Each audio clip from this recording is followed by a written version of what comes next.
So Via and I put together this leadership mentoring group. How many of you guys have been on our webinars? Have you enjoyed them? Okay, here's the real tough question. How many of you guys have read any of the books we assigned? Oh, nice. Now, seriously, just honestly, like you actually finished it. That was like half the hands. So you guys see the difference of what happened? They're like, yeah! No, honestly, I can't. Yeah.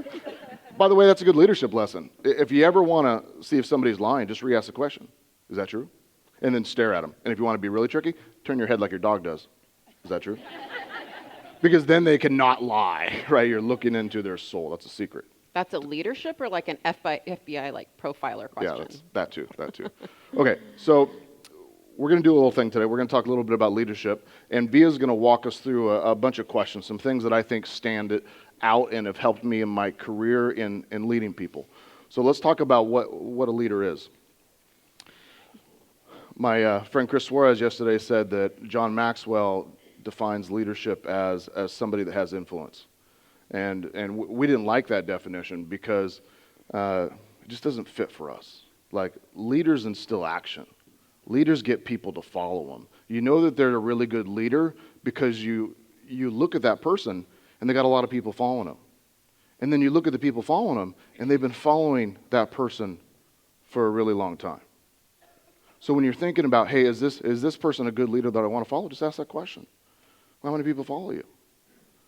How long has the longest person been with you, right? Julian, how long have you and I worked together? 13 and a half years. Aaron, how long have you and I worked together? Dave, how long have you and I worked together? Adelina, how long have we worked together? Tamara, is Tamara awake? Tamara, how long have we worked together? You guys see that? And I can go around and around and around, right? It's because every single day I wake up trying to earn the opportunity and right to stay in relationship with these people. That's what a leader does. They earn the right every single day to stay in relationship with their people. And it's not always hard and it's not always pleasant, but we earn that right. So Via, let's take our way through it, and we'll use the whiteboard of death here if we have to. Yeah, thank you. And thank you guys so much for coming this early. When Ben suggested it, I, of course, had the same reaction you did. But, what I'm grateful for is, are we all booked every single night that we're here? So this is a great opportunity for us to see your guys' faces. How many of you guys are on our webpage, on our Leadership Mentoring webpage? Oh, I love that. That's awesome. So a lot of you guys who are in BKCO world, or who follow Ben know that he is like the master of frameworks, right? He creates models and frameworks for everything. It's really where I think one of his true gifts are. And this particular one, we kind of talked about doing a couple things, and this one we decided on last night, and it's 7 things that Ben thinks a leader needs to do. I thought it was really amazing. So we might dive into this a little bit more in detail in a future webinar, but today we're going to introduce it essentially to you, because I don't think this has been public, right? No, just with some of my partners. Yeah, this is great. So we're going to go through 7 things, and I'm just going to kind of lay out the framework, and then we're going to let Ben teach and talk on it. How does that sound? And we're going to leave some time Thanks, Mom. Appreciate that. Yeah, Ben's mom. So we're going to leave some time for Q&A at the end. So Ben, number 1, leaders challenge the process. They ask us the question why, and here's what my follow-up question is. So leaders challenge the process. They ask us the question. Or just pretend you're writing down. Just move your hand like super quick. That's another leadership lesson. Right. Yeah. Here's what struck me when I read this, right? Because I push you all the time. I mean, I challenge you all the time privately. And although I might do it today because it's super fun on stage. But, how do you know? Because I've had people push me the right way and I've had people push me the wrong way. I've had that irritating person who will question me and ask me why, and it's just not with a good intent. And then I've had the person who genuinely cares and who pushes me in the right way. So can you talk to us a little bit about that? How do you know? Yeah. So what you don't want is you don't want a world where the leader gets no feedback, where everybody around that particular leader is afraid to speak up. Because then what happens is you keep on going down this path and nobody ever challenges it, right? Because they think you're too smart, or you think they're going to be mad. There's always a problem around it. So you got to create an atmosphere where your people, number 1, feel comfortable challenging the process. The next thing is you got to train them a little bit how to do it. How do you do that, Ben? Well, for instance, if you're in a group of peers and it's going to be a confrontation, you teach your people to just put it in their pocket until afterwards and have that confrontation privately. And you teach them how to do that by demonstrating that. You don't challenge Bobby in front of everybody, right? You wait till it's done and you take Bobby aside and you say, can we talk about that? So you're instilling that that's how you treat Bobby, and that's how Bobby's going to treat you. So you want to challenge the process. How many of you guys have hit a ceiling in your life? Absolutely, right?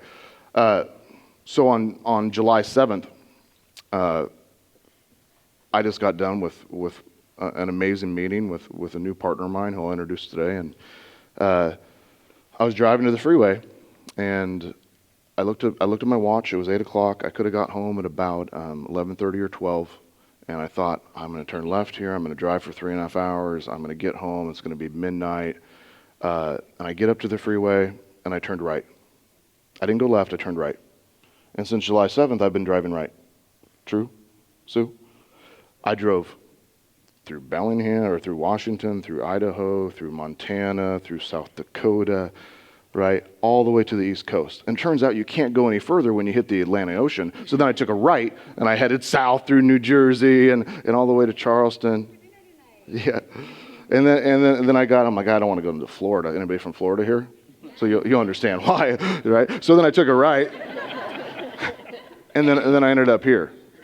So what's interesting about that is I wasn't packed for it. I wasn't planned for it. I bought underwear. I bought these clothes. I bought these shoes. I didn't recognize him when I saw him this morning. I broke my phone, and this was the only case they had. So I just, it's been interesting. But what was happening was in my life at that moment, right? I had to challenge the process. Every single day at work, everybody was plaguing me with what they call, do you have a minute? And I got done with everybody else's to have a minute, and it was 7 p.m., and I still had to do all my stuff, right? And it was time after time of that, and it was burning me out.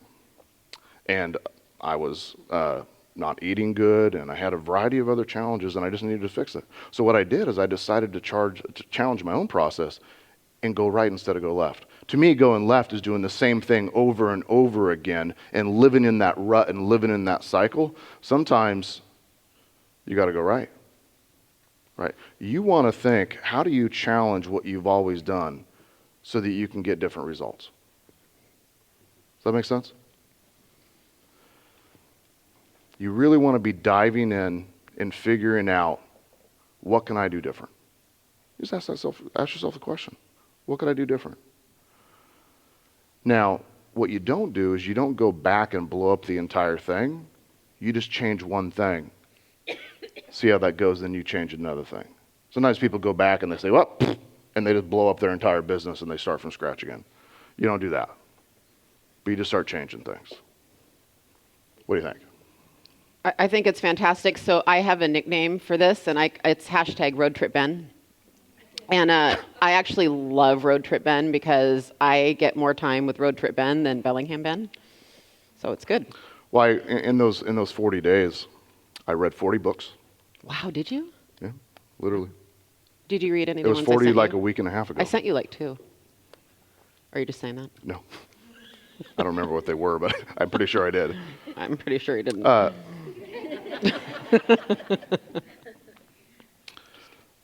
Anyway.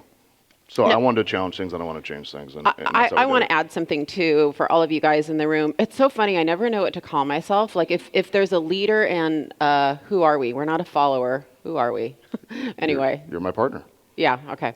So for any of you guys who have business partners, who have a leader, what's been an interesting process to me, and I think I would have wanted to know this when I was leading my own company, and that is that Ben does provide a safe space to speak your mind. Any expansion partners in the room agree with me? Like, it's a very safe place to tell Ben exactly how you feel. And I don't know that we've ever said it out loud, but there's a couple, I think, guidelines for all of you guys that you might want to follow, and that's we always do it in private. We always uplift and edify each other in public, and then behind the scenes, we have real questions. It's a high clash of ideals and a low clash of egos, right? It's a low clash of egos. So it's not personal. It always comes from a place of caring and wanting things to be better. And, we can't always get what we want. And so I think it's a pretty good space of Ben's job in those situations is to defend his position, essentially, and to create the vision and make sure that we buy in, right? That's his job. Our job's to push back. So just think about that. Think about the culture of your teams and of your companies, and if you guys really have that. I'm not sure I did the whole time. So I'll give you a way to do that. If you have somebody that sits down and they want to resolve an issue, or they have a conflict, or they just want to give an idea, we tend to interrupt, Bobby, right? We'll say, no, that's not true, or we'll start giving them feedback right away. What I do is I sit down with my Sharpie and a pen, and I say, would it be okay if I take notes? And I just force myself to listen and take notes. Now, they think it's for them. It's actually for me, so I don't respond too quickly, I don't get emotionally triggered, and I can think and process it all. And I just sit back and say, would it be okay if I take notes? By the way, if you're married, that would work really well as well. Right. All right, so number 2. So that was number 1. Number 1 was, let me get it right. Let me read it right. Leaders challenge the process and they ask the question why. Number 2, leaders inspire a shared vision. Leaders inspire a shared vision. So I want to know what this looks like, and I know what you're going to do, so I pulled the flip chart out. That's good. Okay. So a lot of times what we do is in an organization, we decide, hey, I'm going to share the vision. But what you really try to do, and think about you're using these words, you walk up there and you say, I'm going to share my vision. And usually your vision is about you. And that's where you fail. Your vision should be the summation of all your people's vision. And when you add up all their visions together, it should far exceed anything that you imagined yourself doing that year. Does that make sense? Because people aren't going to buy into you being number 1, to you doing a certain amount of units, a certain amount of sales. They're going to buy into something that matters to them. So how I do that, as Vija says, we put everything in a model. I call it goal, value, plan. So the way that I instill vision in our organizations is I might talk a little bit about what I want to accomplish, but then I talk a lot about what they want to accomplish. And I get their goals. Tell me what you want to accomplish. What would that mean to you? And I get that in areas like business, financial, personal, relationships, and health. Share with me what you would really like to accomplish this year. By the way, this is the same way that I recruit somebody. I don't recruit by ever talking about who we are. I sit down and ask a whole bunch of questions about what they would like to change or accomplish in their life. And what I'm doing is I'm sitting back and saying, is this a vision or a goal that I can help that person accomplish? If I don't think I can, I'm not going to get into a relationship with them, because that's going to end poorly. If it's too big or if it's too small, I'm looking for somebody that's reasonable, that fits into the puzzle piece that I have available today. That make sense? And I document it and I go through there. And then what I do is I go down and I talk about how my value, our company's vision, what we do, what we offer, could help Fred accomplish all these things. And if they get really excited about that, they see that the path to their goals is through your vision. Does that make sense? They're buying in. That's the one place we do talk about our organization. It would be in that portion, right? Yeah, because we're saying this is what we want to accomplish. Right. This is how we're going to do it. And by the way, this is what that means to you. Right. Now, plan, another way to put that is we'll add opportunity to that. So Here's what you have to do to accomplish your goals using our values. That's the plan. And you could use like a 1-3-5 or whatever you wanted, right? And then I always instill, this is what we could be doing together if these dominoes get knocked down. So all of a sudden, they're tying our vision to a path to their goals and then to a future version of themselves that they never imagined. Mm-hmm. For an agent on our sales teams, that could be that they could have their own team within our team. It could be that they could launch their own expansion team. It could be that we could be partners in some things. Some examples of that. I just bought a home in Midland, Texas with one of my expansion partners. I just bought a building in Salt Lake City with one of my employees. I just pended a commercial building for a few $1 million in Napa with Elizabeth. We close on it in 2 weeks, right? I just bought a house in Bellingham with another one of my employees. I just launched a business with another one of them. I'm always finding ways, if they accomplish their goals within my vision, that we can be further in relationship to each other. Now, here's the note to that, Bobby, is it makes the people unrecruitable. Right? Jolene doesn't owe me her servitude. Right? I'm making it so nobody could ever recruit her away. Right? I'm making it so she would never want to go away. Right? The saying of, you can never steal another man's wife. I'm going to make sure that she's never looking, right, for another work husband. That's my goal. Right? What do you think? I think it's great. It's great. I have nothing to add to that. It's how we all of our team leaders in the room, are there any team leaders in the room here? This is how we recruit, by the way. It's very simple. I find that there's a lot of complicated playbooks out there, and what I appreciate about Ben's is it's 3 things for us to remember. And then within that, we have a very specific way we do a 1-3-5 that Ben teaches us, and buried in that are all the different models and everything. Think about those things right there, Vija, it's 3 words. It's goal, value, plan. I don't have to teach my people to memorize my entire recruiting presentation or my entire coaching presentation. All I have to do is get them to remember goal, value, plan. And they can figure it out from there. Does that make sense? You're simplifying everything you do and down to a set of words or a set of processes that they can remember. You put a name to it. It's super simple, goal, value, plan. All right, number 3 is, I think, Ben, out of all these 7, the most important one, because we talk about this periodically. So number 3 is leaders must empower their people to act and maintain the relationship. And what I would love you to dive into on this one is how you create an environment as a leader that empowers people around you to fail forward, to not fear making decisions, to act in a way. How do you create an environment? How did you make sure that, because you've delegated authority to me in a big way. So how did you create the environment with me, for instance, where I am making decisions, monetary decisions now about brokerages, right? How did you do that? You're not just saying you empower people to act like it's a big discussion. Yeah. So perfection is overrated. I don't know how many business professionals, real estate agents that I've met with that get frustrated and part ways with somebody like an assistant because they spelled something wrong, because there was errors on flyers, because certain things didn't work, because things didn't go out. I don't care about that. 80% of the things that somebody does can fail as long as they're awesome at their 20%. That make sense?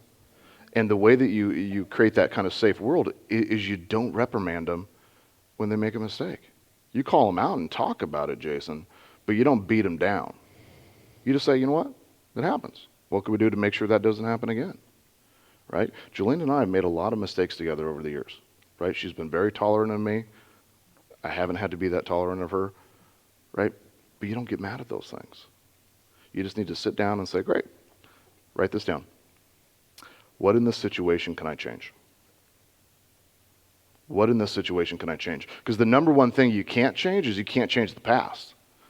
So after something's done and the mistake has happened, don't talk about it again.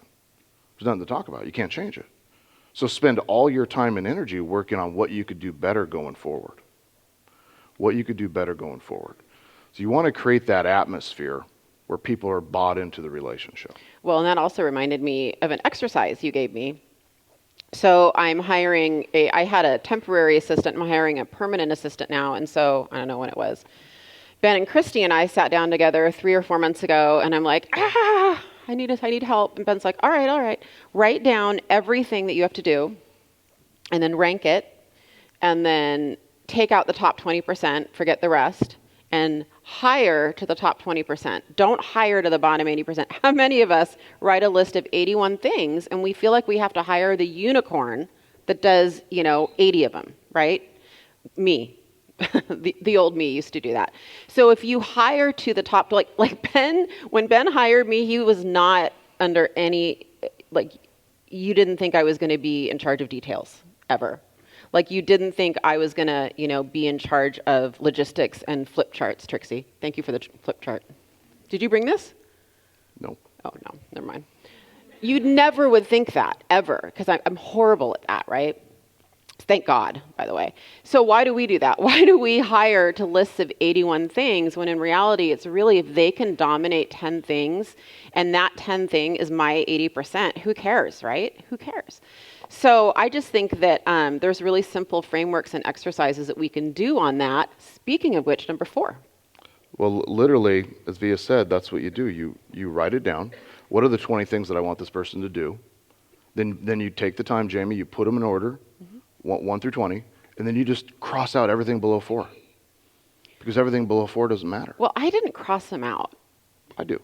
Because it doesn't matter. I just didn't hire someone for that. Yeah. Because they still exist. Yeah. I mean, I'm pushing back a little bit, but, So how do you maintain the relationship? I had this call with my expansion partners the other day, and 2 of them said the word fierce conversation. And I finally interrupted them. Do you guys remember this? I interrupted you guys, and I said, I don't remember that I've had a whole lot of fierce conversations in my career. I've had a lot of caring conversations. I've had a lot of direct conversations, but I very rarely have a fierce one.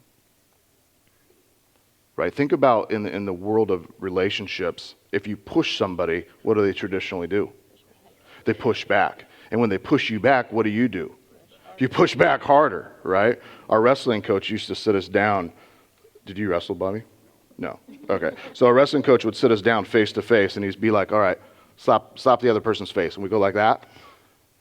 And then the next person do that. And pretty soon the next person did a little bit harder. You're like, what up? And by the time you were done, we were like reaching in our back pocket, knocking the other person out. But that's how conflict goes. So to maintain a good relationship, you don't engage in it. So how you don't engage in it is you ask questions instead of make statements and argue. So if somebody has a problem, you just say, hey, tell me more about that.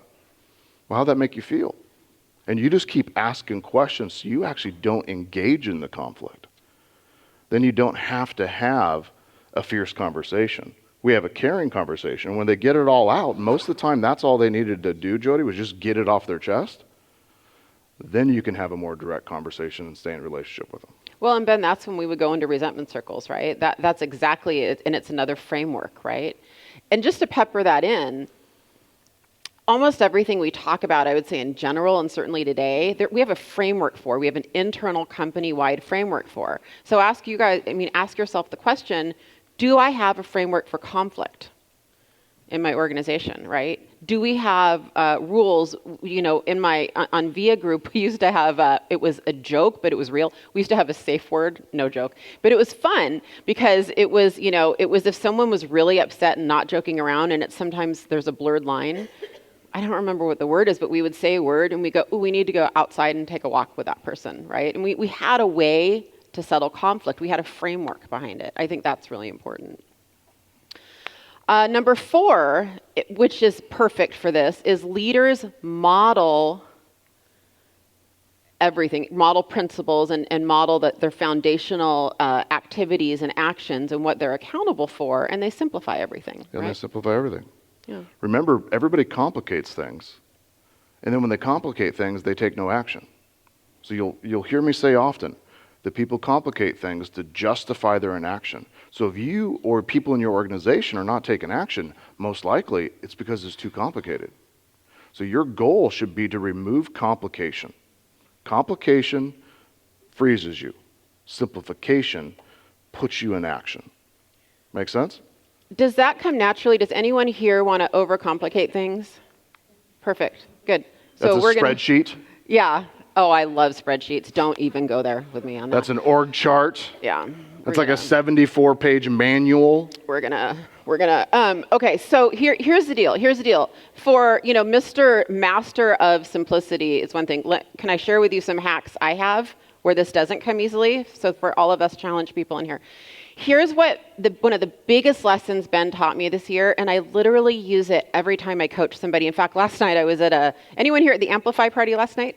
Yay, thank you for coming. So I was at a party and someone was talking about being at a pivot point in her career. I'm sure a lot of you relate to that. And she was talking about meeting with people, and I knew in 45 minutes I could sit down with her and walk her through a framework and have her very clear on next steps and what to do next, right?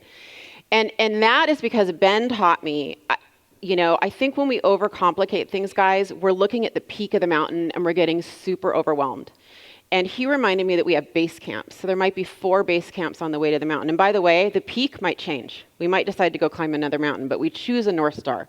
We choose a North Star, and it can change. And what we focus on is the first base camp. We focus on the one thing, the first domino, the first action step that's going to get us to what we think is the peak of the mountain. What happens when we get up there? Do we see a little bit more? I recently read a book. Some of us are reading The Enlightened Gardener. And Ben and I were talking after I read it. And they have a great analogy about an elevator. And they were talking about how it's really hard when you're on the 10th floor and you're trying to teach people who are on the 4th floor and they've never been to the 10th floor. And you're trying to teach them what it looks like on the 10th floor. It's really hard to do that, right? So let's focus on getting them to the 1st floor.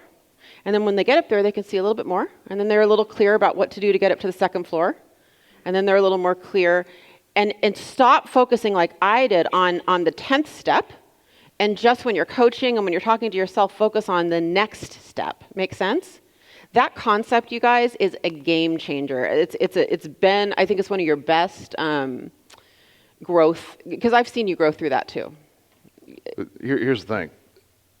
How many of you guys remember what it was like outside that door right there? Yeah, it's good. A lot of us can think a little bit. We can name a couple things that are outside that door. But once you go one more door, you don't know what's there. Well, the same thing happens in the future. If you start planning what's in the future across all those many doors that you want to get through, what you'll realize in the future is that you never took those doors. You went in a different direction. So you spent that entire time planning and thinking and stalling, and it was wasted because you actually never went through there. So I'll put all your energy into getting through that door, and then pause for a second and decide, do you go left, right, or forward? Once you do that, get to the next door and think about that. So you don't waste all that time on a future that never actually happens. So let's demonstrate a little bit of what modeling and what simplifying things would be. One of the questions that I ask when I'm in business with somebody is I ask myself, is there a combination of love and results? And that's what I want in every relationship that I'm in personally with my friends or family, and relationships that I'm at when I'm in business or partner with somebody. I want to make sure there's an equal balance of love and results. So love would be, I care about this person. I would want to hang out with this person. I would invite this person to dinner. I would have them over for Thanksgiving. That's love. And if you have somebody in your organization that you don't love a lot, you don't hang out with them, you don't invest time in them, you don't coach and mentor them, you don't do those things. And what happens is when one of these things are out of balance, resentment builds up. And resentment is the end of every relationship. It's just a bunch of unmet expectations that one person put on somebody else. Well, results are the same thing. I could love somebody. You could be my best friend in the world, but if you aren't succeeding in the role, at some point, they're going to resent you because they're not succeeding, or you're going to resent them because you're still paying them. And we kind of, wow, things are going to get better, but over time it gets worse and worse, and it doesn't end in a great breakup. right? What happens, it ends in a gigantic explosion where they sue you, they talk bad about you, they steal from you, right? You have an ugly divorce, and it's because the resentment was allowed to build up so much that it explodes. So when you're in business with somebody, you start just asking yourself, Kelly, hey, do I love this person and are they getting the results? If one of those things are out of whack, you immediately try to resolve it. But you first try to resolve it with you. And here's what we do. We do what Vija and I call the fiduciary duties of a leader. And I don't believe that I have the right to fire anybody if I haven't asked myself the question, did I do the 3 fiduciary duties of a leader? Number 1, set the expectations. Set the standards. What does success look like? Accountable, driven, and awesome people want to know what it'll take for them to win. And they want to know it from you. They don't want to figure it out on their own. If they're figuring it out on their own, they're going to go somewhere else, right? So the first thing, did you set what success looks like? Not the list of 20, but in the list of 4. Number 2, do we inspect what we expect? Do we hold people accountable to the 20%? Don't get mad if there's a spelling error. If they're rocking the rest of your world, you're good. That make sense? Number 3, we provide the training, coaching, mentorship for somebody to be successful in their 20%. And if you can honestly say that I just did these 3 things,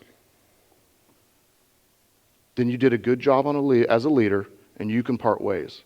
But if you doubt any one of these 3 things that you didn't do yourself, you don't have the right to fire that person.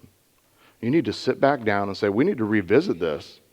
We're going to start over from scratch today, right? And we're going to relaunch. Because when we fire somebody, we're actually ruining their lives.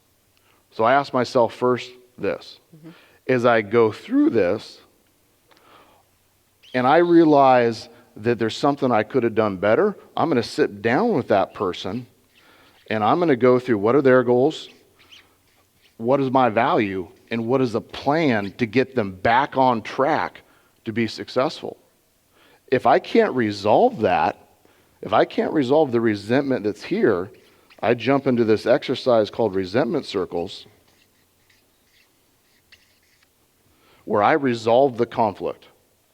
Now, the reason that I just went through this exercise and I showed you is each one of these are an individual model that we use in our business. Love and results, fiduciary duties of a leader, goal value plan, resentment circle. These are all tools that I've made, put names to, and train my people on, and they can be mixed up. But I wanted to show you that you can actually stack these things to have an entire conversation or process. Okay, and not only that, you ask or you think about what is culture, and I hear a lot of teams talking about culture, right? Culture is we can have one conversation, and if you were like an FBI phone listener, you could hear us in one conversation say, well, I don't know, love and results, and how are you doing? How do you do on the 3 fiduciaries? How are we going there?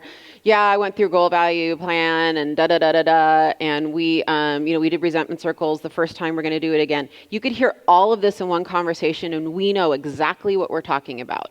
And everyone in our organization does. And so people make fun of Keller Williams for having its own Kellerism language. But you guys, if you go to the Microsoft campus, if you go to the Amazon campus, any strong, Google, Apple, any strong culture has its own language like this. This is culture, where you can talk in the same language and understand what you mean.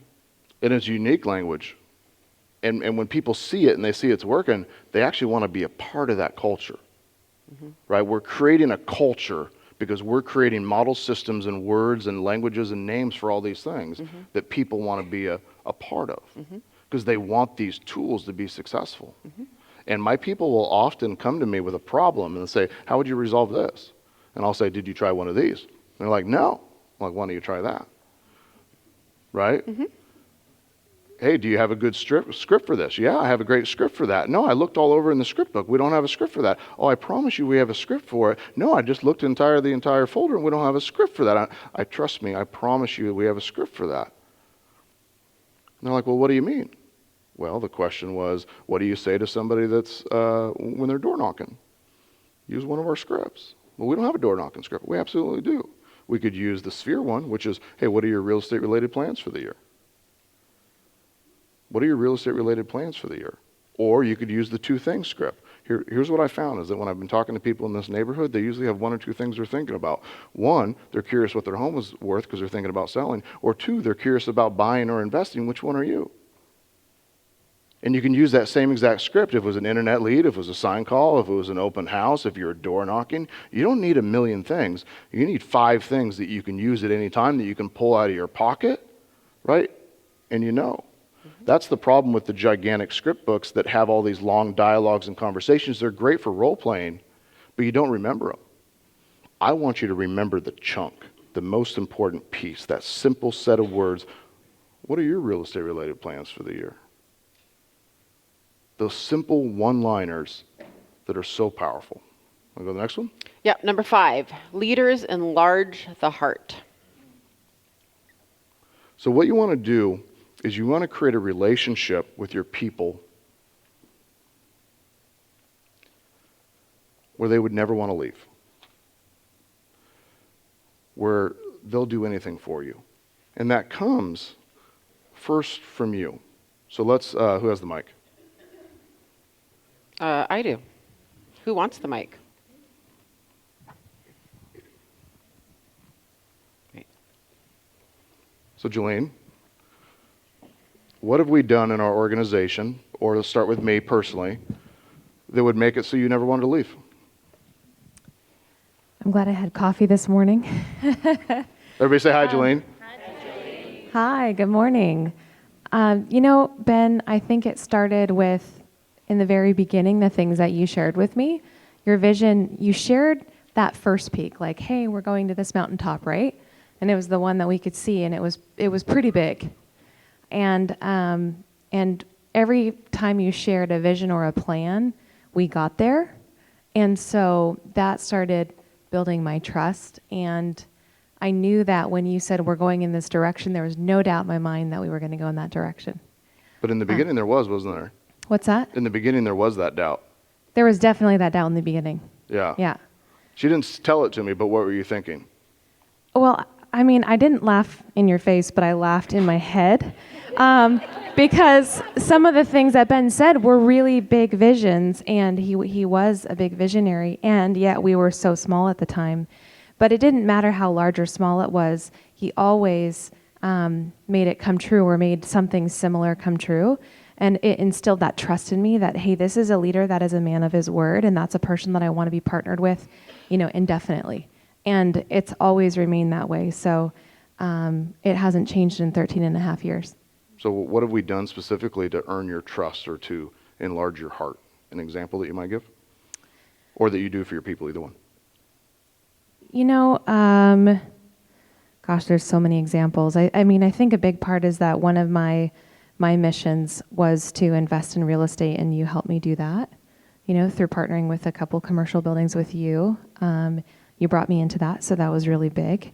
And also my own personal investments, which to me is huge for, I wanted to become a real estate investor so that one day I can support my loved ones and the people in my life. And Ben actually inspired me to be that person because of his generosity.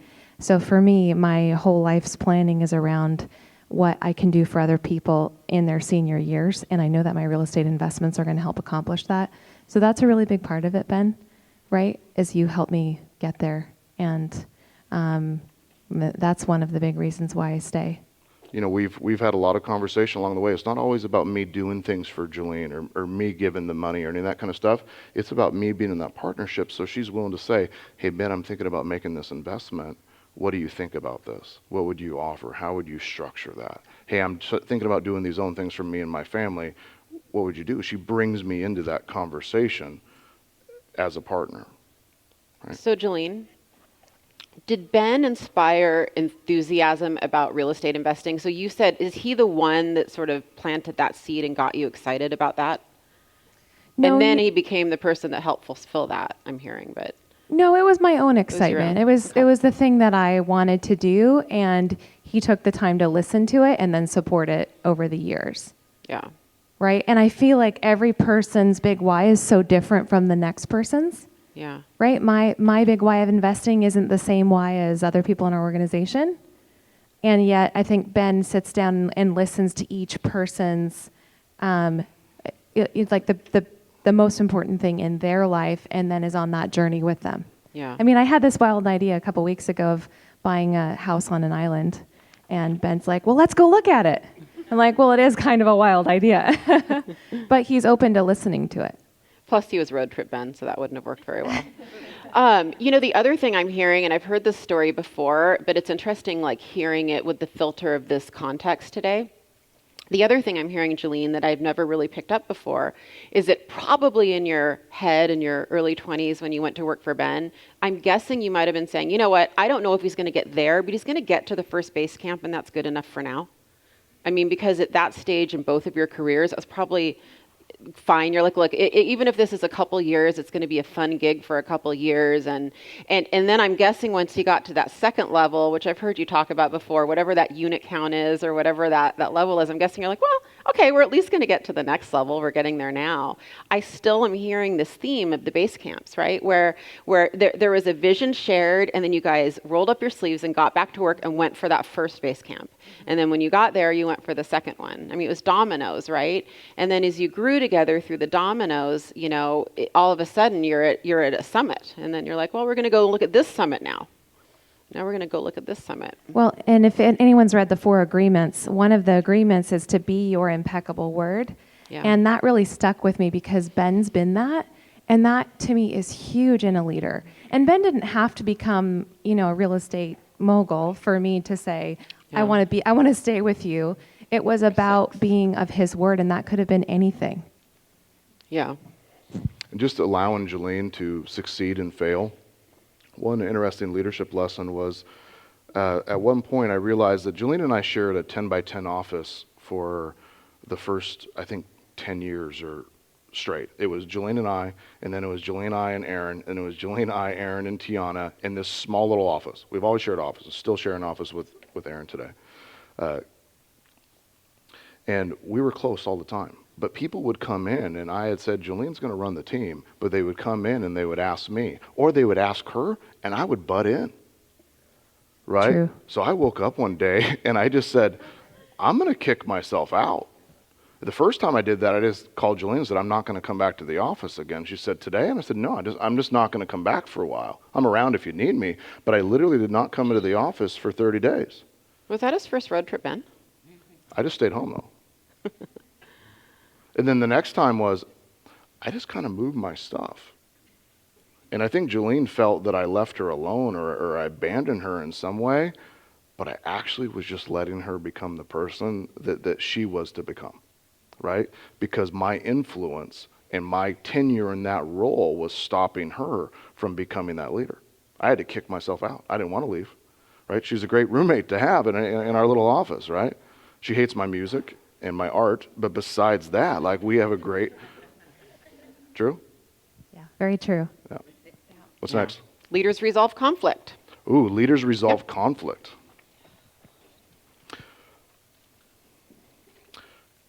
Conflict, unresolved, however big or small, creates resentment. I read a story about the other day. It might have been The Enlightened Gardener, but it talked about the thorn in your side. And if you get like a little thorn, think about a sliver. You get a sliver, it hurts for a second, but then it stops hurting. But if you leave it there, what happens? It gets infected, and then it can get dramatically worse, right? Conflict unresolved is a sliver. And it could just be a sliver that's stuck in the back of your mind that you hold on to. Anybody have any slivers about their parents that are still in there? Any slivers about your spouse or your partner or your significant other, right?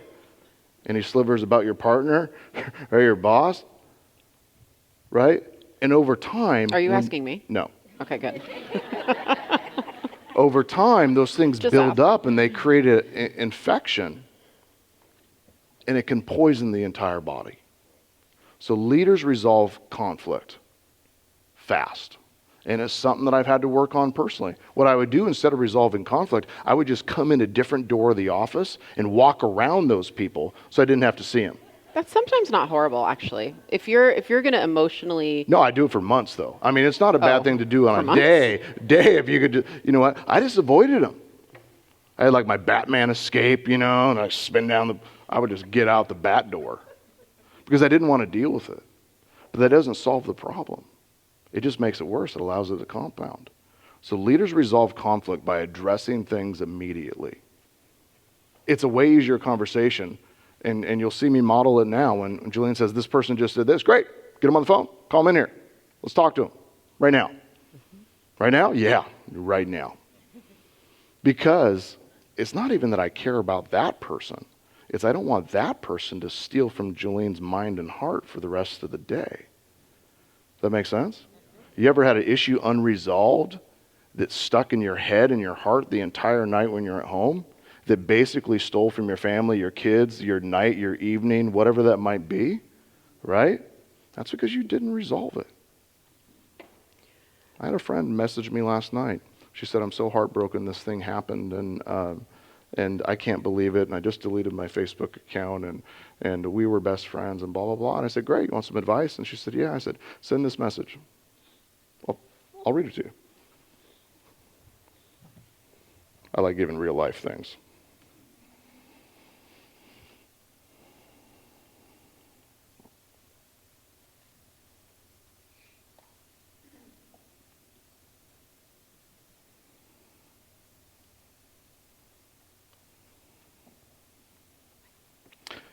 We will never understand what someone else does or what they were thinking. You did a good thing. My guess is if you could do it over again and knew she would do this to you, you would still help her. This is a person that went above and beyond for somebody that's going through cancer.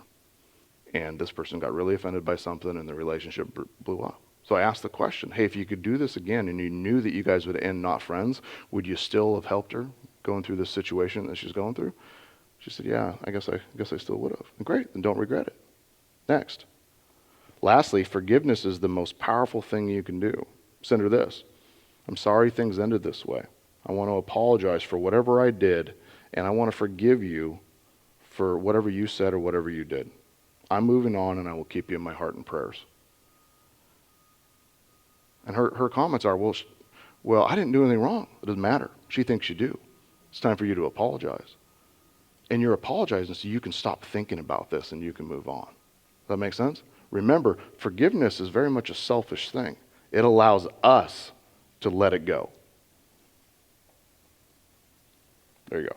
So when Ben and I should have probably said this at the beginning, I'm the director of growth for our brokerage division.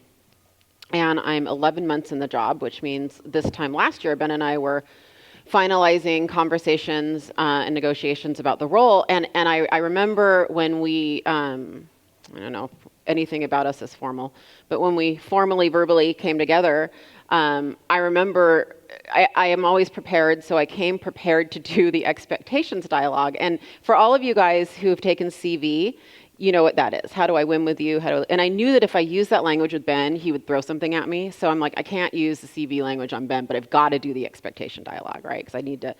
So we went through it, and he knows me well. And one of the things that I am not proud of is I am just really passive aggressive. It's funny, for as aggressive as a person as I am, I think you can usually pick up on that. I'm pretty aggressive. I retreat. I do I close off when I'm in conflict. I do the opposite of what you'd think I would do. So Ben challenged me. He said, you cannot let any resentment go longer than 24 hours. That's the deal. And I prefer it, right away. So I go, great, no problem. And I wrote it down. And it was great until the first thing cropped up. That was great. Like 6 days later. Like 6 weeks later, when that was the miracle morning. That was the Miracle Morning phone call. You remember that phone call. And so, it's hard. It's easier to talk up here and joke about it. When you are really ticked at somebody and really resentful, it's really hard to set your pride aside and your ego aside and bring it up to someone right away. So I want you to remember that your life will be better if you do. Some of my team leaders and MCAs, we've had this conversation before. Larissa, are you in here? Bad Larissa. Bad Larissa. I did not mean to call her out. That's funny. But Larissa has some similar traits, and I challenged her with the same thing. And I just said, try this. 24 hours, you cannot let any resentment go. I'm not perfect. But it's in my phone every day. If you struggle with passive aggressiveness, then I encourage you to remind yourself of this and commit to this. It's a lot harder than you think it is. For those of you who naturally let things out and are really expressive with that, then this may not resonate a lot. But for those of us who struggle with this, it's a thing, right? So we said leaders resolve conflict, but I'm going to have you write something else down. Leaders notice conflict. Oh, that's good. Yeah. Leaders notice conflict. That's really good. I got really deep into reading things like the FBI's Guide to Reading Body Language, You Can't Lie to Me, a CIA book, everything down to fortune teller stuff's called cold reading. I wanted to understand how people actually behave and act and what their things that they aren't saying are saying, right? And I can tell on text if I'm in a good place or bad place with most of my people, right, Tamara? I can tell face-to-face with my people because I pay attention to the little things. Vija's famous for saying, it's fine. When it's fine, Gregory, it's not freaking fine. I'm going to tell you right now. And if she says it's fine twice, it's super not fine. You know what I mean? And I have a couple other partners, right? If Adelina gets quiet, she's either super slammed or she's pissed at me. So I will gauge the amount of time since we've talked. And then I'll go and I'll check in because it's either I need to check on her because there's something going on in her world, right? Or I did something wrong and I need to go clean that mess up, right? But there's other people like Gail. I got to beg Gail to have a conversation with me because she's always fine and she's not communicative, right? So I have to understand these relationships and who my people are and how they respond and then notice when I'm good and when I'm not good, right? I'll do that just by having my phone off and put down. And just by taking one-on-one time with them, ask them how things are going. How are we doing? How are you doing? What's going on in your world? How are your finances? How's your health? How's your relationship? Is that the truth? What would you improve? Right? One of the ways that we resolve conflict is you learn to ask really freaking good questions. And then you learn to listen. A lot of conflict goes unnoticed, and then you walk in one day, and everybody in your organization leaves you. And it's a big frickin' surprise to you, and it's no surprise to anybody else. Mm-hmm. Right? Remember that every ship needs a captain. Right? And they bought onto your ship because you're the captain. Next one. Before we go to the last one, that is so well said. And remember the year we did Mega Relief instead of Mega Camp? That was an incredibly powerful year. It was also the year that I was going to be the one-on-one interview with Gary Keller. Interesting. I was like, oh, okay, Mega Relief, and I'm not going to be on stage. So we did something called Mega Live, and we did a video, and Gary interviewed me about my team leaving me. And one of the things he said that I think let's say you forget everything we say this morning, and the statistics are, you will forget 90% of what we say. Remember this, leadership is wandering around. And what Gary meant by that is, if nothing else, leadership is being present. Really and truly, you can solve all of this. You could fail at almost every framework we have, but if you are simply there and you give your time, you will probably win. My team leaders, I had this aha, 3 or 4 weeks ago, and I realized there was a rhythm of my day that I hadn't really noticed before, and that's when I wrap up my day, I start going through every single one of my team leaders' days, and I call and I text you all. And it tends to happen between 3 and 6 p.m., just depends on the day, right? And if you notice, you'll notice it now. Because I realize that I wrap my day and I go market center by market center, and I'm like, oh, Ashley, she had a really big meeting today. Hey, how'd your day go? Or, Jen, how'd your presentation go, or whatever. Or I might call, I'm like, oh, they texted me at 10 and asked me to help them solve a problem, and I didn't call, or whatever. Stacy and I walked through some big conflict she was having, and we must have had 2-hour-long phone calls, right? Point is that it's time. It's time. Whether I do the frameworks correctly or not, Ben, at least I'm there for them and they feel that. I guess that's an enlarge the heart thing too. A little bit. You always have to build a world that works for you. And the other thing is that you build people around you that work for you. And then once they're around you, you make sure that how they operate works for you. And it's not always right for everybody, but it's my world. So I'm going to make sure that the people that are around me are going to work for me. And one of the things that I require is that everybody around me communicates. They communicate a lot. This is a biggie. Right? They send me what's going on in their world. I don't reach out to them. And it's a request that I make. If you want to be in my world, and you want to be close to me, you're going to reach out to me often, and you're going to send me updates. Like all my team leaders send me an update every single night on what's going on. Right? My partners, we're on the same exact chat thread with each other every single day. I know what's going on with our people. Right? And I ask them to be in communication with me, so I know what's going on. Otherwise, you just couldn't possibly manage that many people. And you couldn't manage that many relationships. But as long as I read and I notice stuff, I know who in that group I need to reach out to. Right? I may not have time to reach out to everybody today, but I could see who's having a challenging day, and I can just pick up the phone. Say, hey, I heard what happened. What can I do for you? That make sense? At the end of the day, the most important thing for me is that my people know that I care. That's an unrecruitable trait. What's the last one? Last one is pretty simple, and we can move right into Q&A after this, and that is leaders leave space in their calendar. Easier said than done. Yeah, it's not simple because you don't do it. If you want to see... Well, it's simple, not easy. Yeah. If you want to see if you're moving your business forward or not, show me your calendar. And if your calendar is booked up all the time, I promise you're working on your business or inside your business, not on your business. If you have a whole bunch of calls, you have a whole bunch of meetings, you have a whole bunch of conference calls, if you're booked up 90% of the time, you're not moving the business forward. You can't. You'll see on my calendar, even with all the companies we run and all the people that we have, probably way less than 30 or 40% is ever booked. And I make one request to Aaron, cancel 50% of all my appointments. Cancel 50%. Well, why? Because I don't know if they really need to meet with me. If they do, they'll schedule another one. So she'll call them up and say, hey, unfortunately something came up with Ben. We're going to need to reschedule. Would it be okay if you reach out to us in a week or two to reschedule once I know what Ben's calendar is? 50% of them never reach it back out. I never have to meet with them. But it was on them, not on me. Because the gap in my calendar creates the time and opportunity for me to move the business forward. If you're scheduled all the time, you have no time to actually work on your business. Does that resonate with anybody? Yeah. I mean, I literally had this conversation with Seth and Adam and a whole bunch of my friends. Show me your calendar. They have hour meetings, 30 minutes meetings, hour meetings every single week. I'm like, could you have got that done in 15 minutes? What would happen if you didn't do that meeting? Like, we do those things out of necessity, but you don't really need it. Bobby. So we're going to summarize all those up, or you guys can summarize all those up. Do you want to be Mike Renner? We're going to do a little Q&A, but I want to introduce somebody for me, to you guys. There's always a collection of people in your life that make a difference. And by far to date, Jolene, you've been the one for me. You're my first hire, my first partner. Without you, I wouldn't have had anything. That's just the truth. That's just the way it is, right? But along the way, I've had a whole bunch of those, right?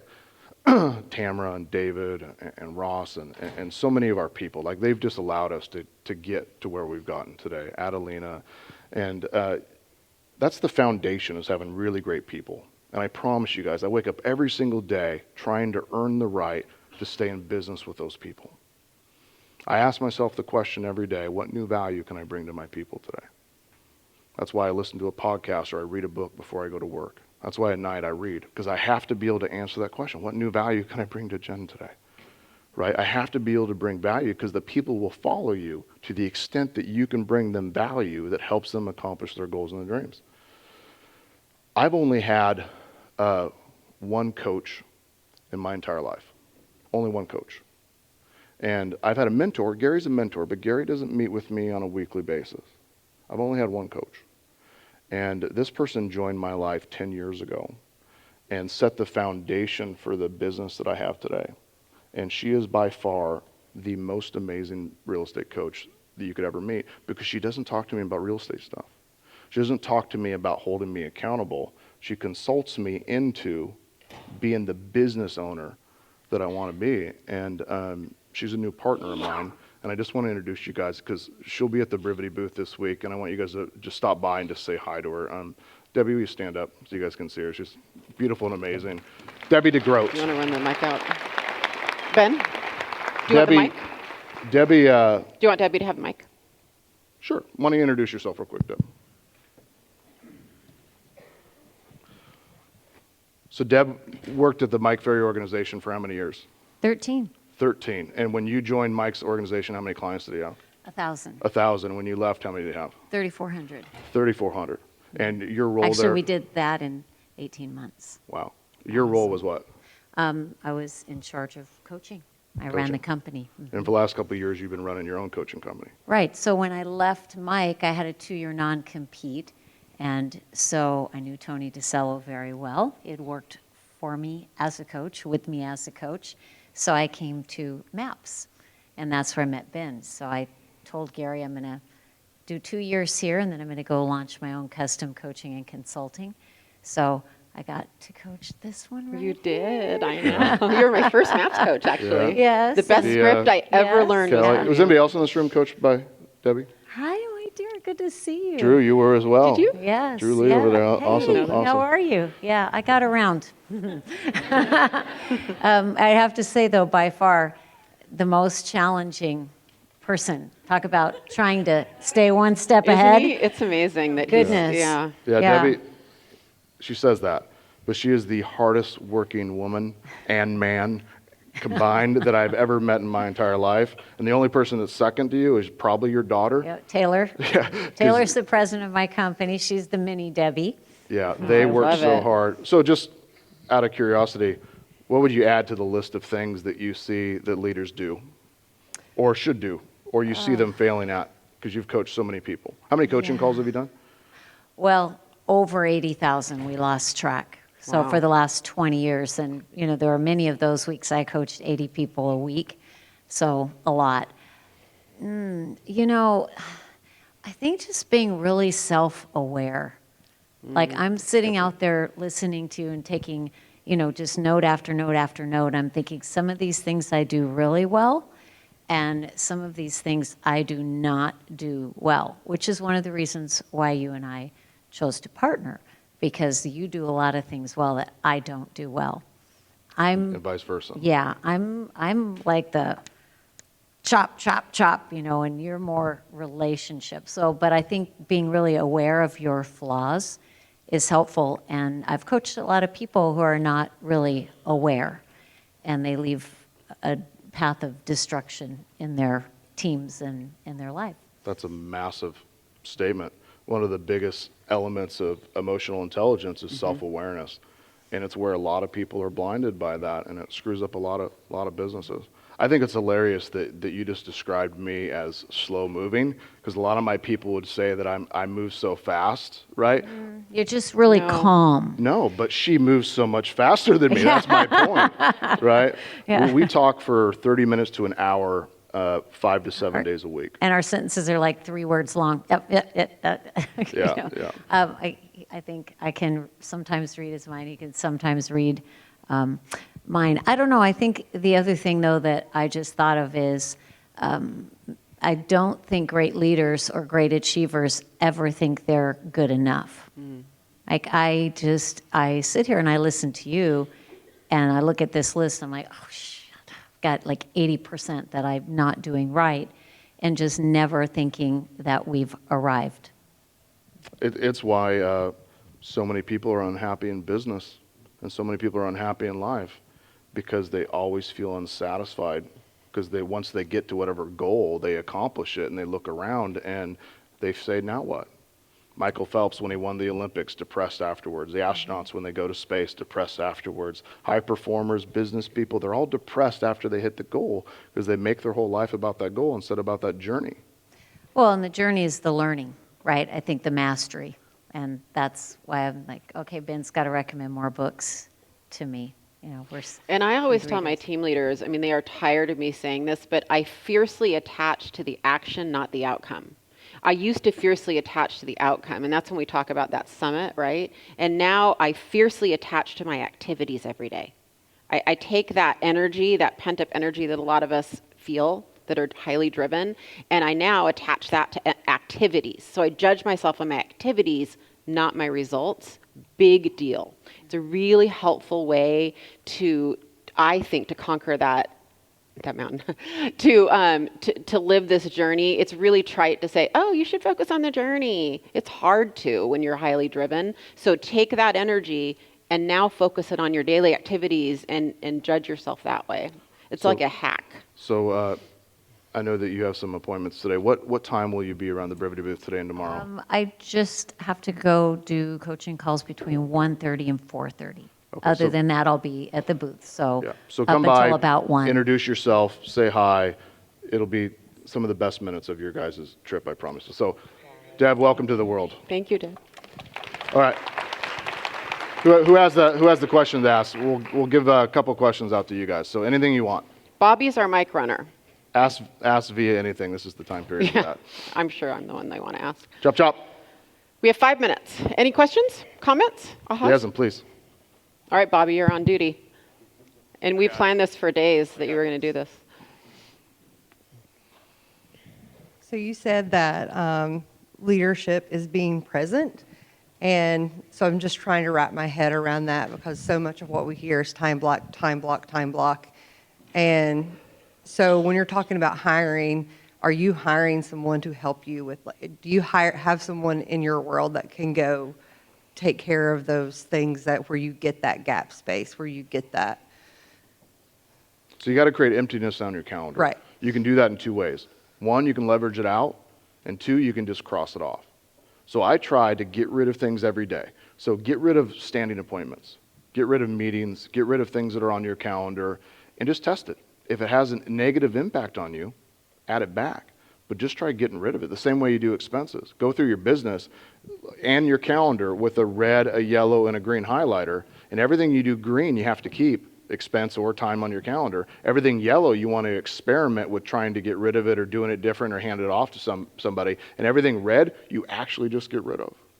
Because you gotta create that time. And the way I think about it is I have this simple sentence that I say and I write and I think about all the time with my people is I care about my hourly rate.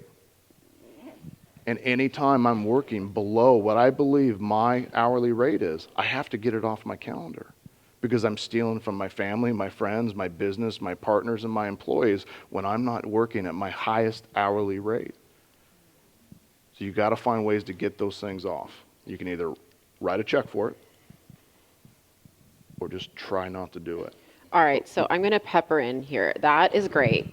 And then reality. I'm the voice of reality. Here's the thing. We all have really long lists, and I'm not proud of this, but I'll use this as a framework. Don't do what I do, because Debbie and I share the same probably work schedule, which is 24/7, not good. But I'm also the entrepreneur of my role, and we talk about that a lot. I like the word entrepreneur, but I'm the entrepreneur of a role, and so I'm almost in a startup mode for myself. And here's my rule. From 8 a.m. to 6 p.m., I am on the phone or in meetings. It is my people time, right? It is he's the exception, actually. It's my people time, because we'll sometimes talk after that. That is, my expectation is it's very rare you'll see me doing prep time during that time. I don't allow it. My prep time is on nights and weekends. That's what I don't want you guys to do. But what you can do is you can promise yourself some admin time, and by I need to pretty much be texting on the phone or in meetings, right, from 8 to 6. It's the world I'm in. It's what I do. I've got, what do we have, 1,350 agents, team lead. We just have a lot of people that I'm managing. So that's what I mean by being present.